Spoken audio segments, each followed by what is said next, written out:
আজ কিছু এমন বাংলা ইউটিউবারের কথা বলবো যারা 2-3 বছর আগেও বাংলা ইউটিউবের পপুলার ফেস ছিল, যারা ভিডিও আপলোড করলেই কয়েক ঘন্টায় মিলিয়ন ভিউজ চলে আসতো আর ভিউজের সাথে সাথে টাকা ফেম সবই পেয়েছিল তারা। বাট আজ তাদের কাউকে ইউটিউবে আতশকাজ দিয়ে খুঁজলেও আর খুঁজে পাওয়া যায় না। এদের মধ্যে কেউ ইউটিউব ছেড়ে আবার একটা 9 to 5 করছে, আবার কেউ অনেক ট্রাই করেও আগের মতো আর ভিউজ পাচ্ছেন। তাহলে কি এমন হলো তাদের ইউটিউব ক্যারিয়ারে যে তারা আজ ইউটিউব কুইট করতে বাধ্য হলো? নাকি এটাই নতুন ইউটিউবারদের প্রতি একটা ইঙ্গিত যে বাংলা ইউটিউবে কোনো ফিউচারই নেই? 2-3 বছর পপুলার হওয়ার পর সবার সাথে কি এরকম হবে? আজকের ভিডিওতে এই সমস্ত বিষয়ে আলোচনা করব। যে সমস্ত পপুলার ক্রিয়েটাররা আজ ইউটিউব থেকে প্রায় গায়েব হয়ে গেছে তাদের মধ্যে সবচেয়ে বড় নাম হলো ইন্দ্রাণী বর্মন, একে wonder Munna. Hi guys, wonder Munna here. Wonder মুন্নার জন্ম হয়েছিল নর্থ 24 পরগনার বারাসাতে। 4 ভাই বোন ও বাবা মায়ের সেই পরিবারে স্ট্রিক্ট রুলস আর ট্র্যাডিশন ছিলই বেশি, আর তাদের বাড়ির সেই ট্র্যাডিশন অনুযায়ী বাড়ির সব ছেলে মেয়েকেই হোস্টেলে থেকে পড়াশোনা করতে হতো। তার বাকি সিবলিংসরাও সেই ট্র্যাডিশন মেনেই হোস্টেলে থেকেই তাদের স্কুল জীবন শুরু করে। বাট যখন তার হোস্টেলে যাওয়া বা তার পড়াশোনার টাইম আসে, তখন তার ফ্যামিলির ফাইন্যান্সিয়াল কন্ডিশন খারাপ হওয়ার কারণে 3 বছর সে স্কুলে যাওয়া থেকে বিরত থাকে।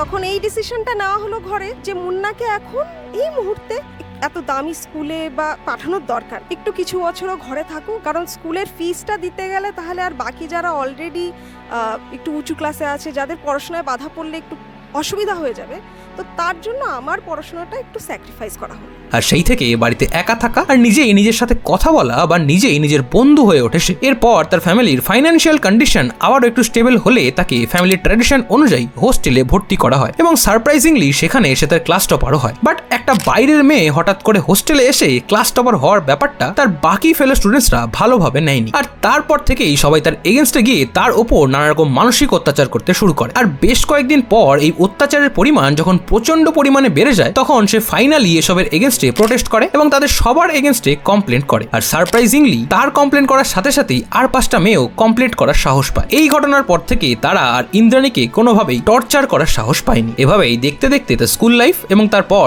জার্নালিজম নিয়ে তার কলেজ লাইফও শেষ হয় এবং সেও আর 5 জনের মতোই তার সিকিউর ফিউচারের কথা ভেবে একটা জবের খোঁজ করতে থাকে। আর কয়েকদিনের মধ্যেই দিল্লির একটা প্রোডাকশন হাউসে রাইটিং এর জবও পেয়ে যায় সে। বাট 15,000 টাকা সেই মোনোটোনাস জবের থেকে বেশি তার ইন্টারেস্ট ছিল সেই প্রোডাকশনে, আর তাই সে খুব ভালোভাবে তার সেই প্রোডাকশন হাউসে সমস্ত কাজ অবজার্ভ করতে থাকে। আর সেখান থেকেই সে জানতে পারে যে তারা এই সমস্ত ভিডিওস ইউটিউব বলে একটা প্ল্যাটফর্মে আপলোড করে আর সেখান থেকেই তারা ইনকাম করে। আর এর সাথে সাথে হিন্দিতেও বেশ কিছু ক্রিয়েটারের কমেডি ভিডিওসও দেখে সে। আর সেটা দেখার পর যখন বাংলাতে সে এরকম ভিডিও সার্চ করে, সেখানে হতাশা ছাড়া আর কিছুই পায় না সে। তাই সেই সময় নিজে একজন মেয়ে হয়েও বাংলাতে কমেডি ভিডিওস বানানোর কথা ভাবে সে। মেয়ে হয়েও কেন বললাম সেটা একটু পর ক্লিয়ার করে দিচ্ছি। আর সেই কারণেই দিল্লির সেই জব ছেড়ে আবারও কলকাতায় ফিরে আসে সে এবং তার প্রথম ভিডিও ফেসবুকে আপলোড করে দেয়, যার পর থেকে তার মনে হয়েছিল যে সে হয়তো হেড কমেন্টস পাবে। বাট তার বন্ধুরা এবং আরো অনেকে তার সেই ভিডিওসগুলোকে অ্যাপ্রিশিয়েট করা শুরু করে। Let's try doing videos on YouTube বা ফেসবুক।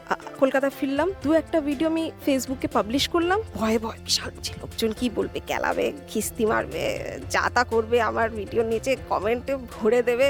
দেখলাম 1-2 জন আমাকে বললো, আরে ভালো হয়েছে। এটা দেখেই মোটিভেট হয়ে সে সেই সময় তার ইউটিউব চ্যানেলও শুরু করে দেয়। তার ডাক নাম ছিল মুন্না এবং সে ওয়ান্ডার মুন্নার একজন ভক্ত হওয়ায় সেখান থেকেই তার চ্যানেলের নাম দেয় ওয়ান্ডার মুন্না। আর সেই থেকেই ইন্দ্রাণী বিশ্বাস থেকে ওয়ান্ডার মুন্না হয়ে ওঠে সে। কয়েকটা ভিডিওস ডিসেন্ট পারফর্মও করতে শুরু করে দেয় তার, যার পর থেকেই ইউটিউবে কমেডি ভিডিওস আপলোড করাটাকেই তার কেরিয়ার বানানোর চেষ্টা শুরু করেছিল সে। বাট এর মধ্যেই একটা বিপদ এসে হাজির হয় তার পরিবারে, কারণ সেই সময় তার বাবা গত হন, যিনি তাদের ফ্যামিলির একমাত্র আর্নিং মেম্বারও ছিলেন। আর এই ঘটনার সাথে সাথেই তার ওপরেও আর্নিং এর একটা প্রেশার আসতে শুরু করে, যার ফলে আবার চাকরির ইন্টারভিউ দিতে শুরু করে দেয় সে। চ্যানেল খোলার কিছুদিন পরেই কি হলো, আমার বাবা মারা গেল। তো সেটা একটা বিশাল সেটব্যাক ছিল। মানে চ্যানেল খোলার সাথে সাথে কিছুদিন পরেই বাবা মারা যাওয়ার পরেই বিশাল প্রেশার আমাদের সব ফ্যামিলি মেম্বারদের উপর পড়ে গেল। একদিকে চাকরির ইন্টারভিউতে বারবার ব্যর্থ হওয়া, অন্যদিকে কোনো রকমে তার প্যাশনটাকে জিয়ে রাখার আপ্রাণ চেষ্টা চালায় সে। আর সেই বছর পুজোর আগে তার বানানো একটা ভিডিও যেটা টাইটেল ছিল Bengal is losing weight before Durga Puja, সেটা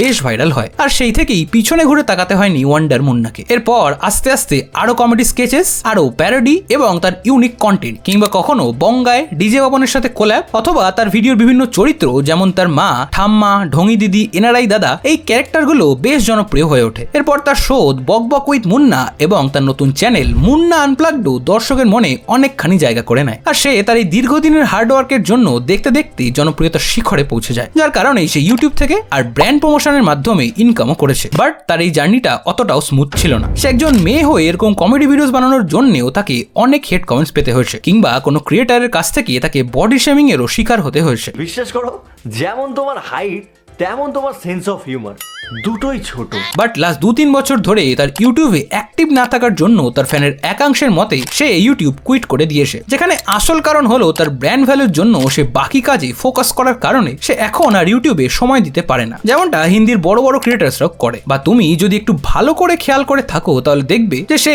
তার শর্টস কিংবা ইনস্টা রিলসেও এখনো অনেক অ্যাক্টিভ রয়েছে। তাহলে তোমার মতে কি ওয়ান্ডার মুন্না সত্যি ইউটিউব থেকে গায়েব হয়ে গেছে, নাকি she has become a brand? সেটা কমেন্ট বক্সে জানো। এর পরের যে পপুলার ইউটিউবারের কথা বলবো, সে যেমন একসময় অনেক পপুলার ছিল, তেমনি আজ তাকে ইউটিউব প্রায় কুইট করে আবারও একটা 9 to 5 জব করতে হচ্ছে। হ্যাঁ, ঠিকই ধরেছো, আমি কথা বলছি অনিন্দ্য চক্রবর্তী একে ডিজে বাপনকে নিয়ে।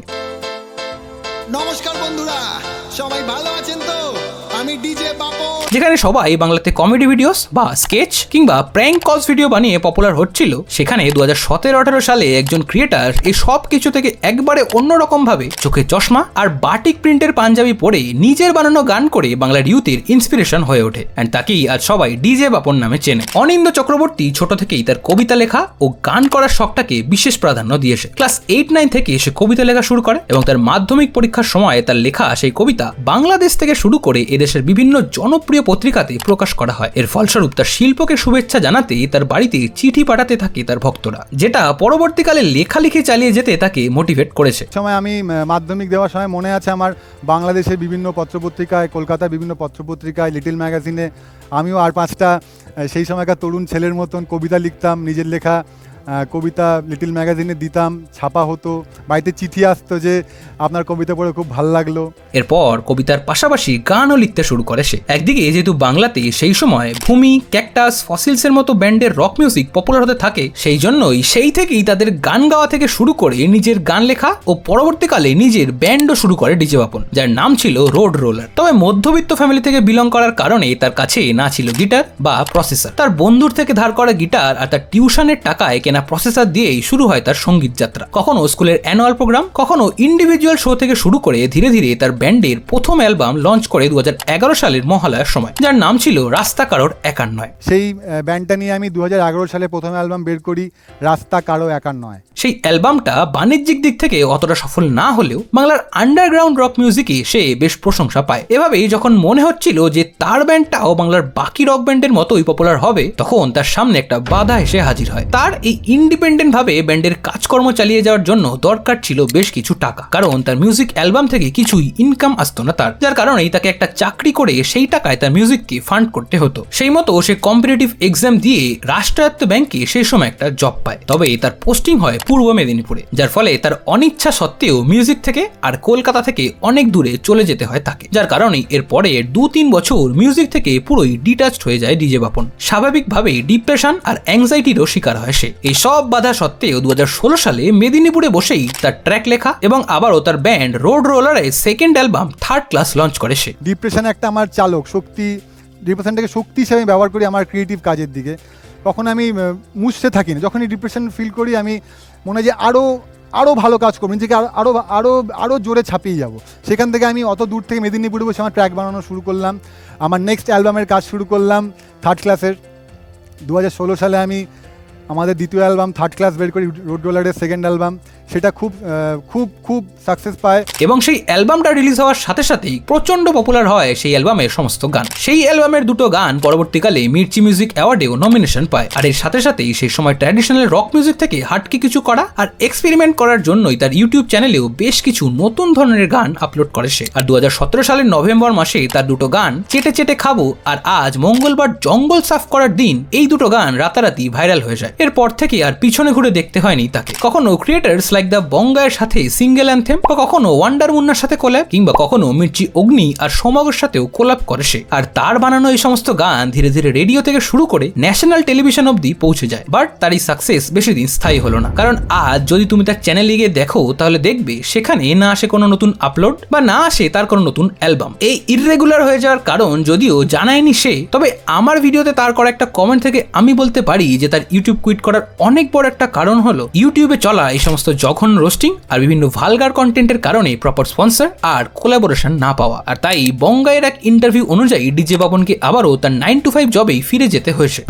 বাপনদা শুরু করেছিল, বাপনদা ব্যাংকে জব করতো, এখনো ব্যাংকে জব করে। তোমার মতে ডিজে বাপনের ইউটিউব কুইট করার কারণ কি সেটা কমেন্ট বক্সে জানাতে ভুলো না। আর এরপর যে ক্রিয়েটারকে নিয়ে কথা বলবো সে একসময় দ্য বঙ্গায়ের মতোই পপুলার রোস্টার ছিল। একসময় যা রোস্টিংকে বঙ্গায়ের রোস্টিং এর সাথেও তুলনা করা হতো এবং সেই সময় মনে হয়েছিল যে সে দ্য বঙ্গায়ের থেকেও বেশি পপুলার হবে। বাট আজকের দিনে দাঁড়িয়ে তার চ্যানেলে না আসে কোনো নতুন রোস্টিং ভিডিওস বা না আসে অন্য রকমের ভিডিও। হ্যাঁ ঠিকই ধরেছো, আমি কথা বলছি খিল্লিবাজ চিরুকে নিয়ে, যার এই ডায়লগটা নিশ্চয়ই তোমারও মনে আছে। তো বন্ধুরা আর বেশি ভাট না বলে লেটস গো।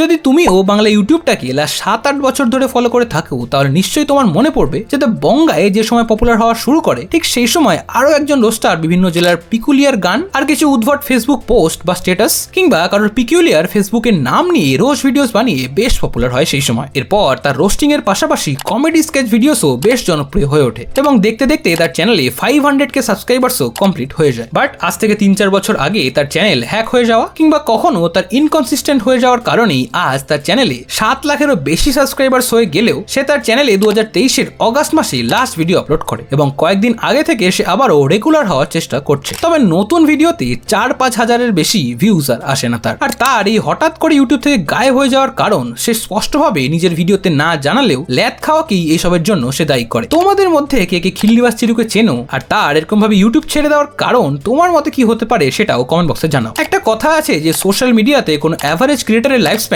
2-3 বছরই থাকে আর তারপর অডিয়েন্সের টেস্ট যেমন চেঞ্জ হয় সেরকমই একদল অডিয়েন্স ইউটিউব ছেড়ে চলে যায় বা ইউটিউব দেখার টাইম পায় না তার কাজের জন্য, কিংবা অন্যদিকে নতুন ভিউয়ার্সরাও আসতে শুরু করে। তাই যারা সময়ের সাথে সাথে নিজেকে বা নিজেদের কন্টেন্ট চেঞ্জ করেছে তারাই সার্ভাইভ করতে পেরেছে, বাকিরা সময়ের সাথে সাথে এভাবে ইউটিউব থেকে গায়েব হয়ে যাবে। তোমার এই বিষয়ে কি মতামত সেটা কমেন্ট বক্সে জানাও। হ্যাঁ জানি আরো অনেক ক্রিয়েটার রয়েছে বাংলাতে যারা আজ ইউটিউবে ইনঅ্যাক্টিভ হয়ে গেছে, তবে তাদের নিয়ে এই ভিডিওর নেক্সট পার্টে আলোচনা করব। তাই তোমরা তোমার দেখা এরকম ক্রিয়েটারের নাম কমেন্ট বক্সে লিখে জানাও। আর এই ভিডিওটা ভালো লাগলে লাইক শেয়ার করার পাশাপাশি চ্যানেলটাকেও সাবস্ক্রাইব করে দিও। আর এখন যদি তুমি বাংলা ইউটিউবের ইতিহাসে ঘটে যাওয়া ওয়ার্স্ট কন্ট্রোভার্সিগুলো কেন আর কাদের মধ্যে হয়েছিল সেসব বিষয়ে জানতে চাও তাহলে এখানে ক্লিক করে চলে আসো। তোমার সাথে আমার দেখা হবে ওখানে। টাটা।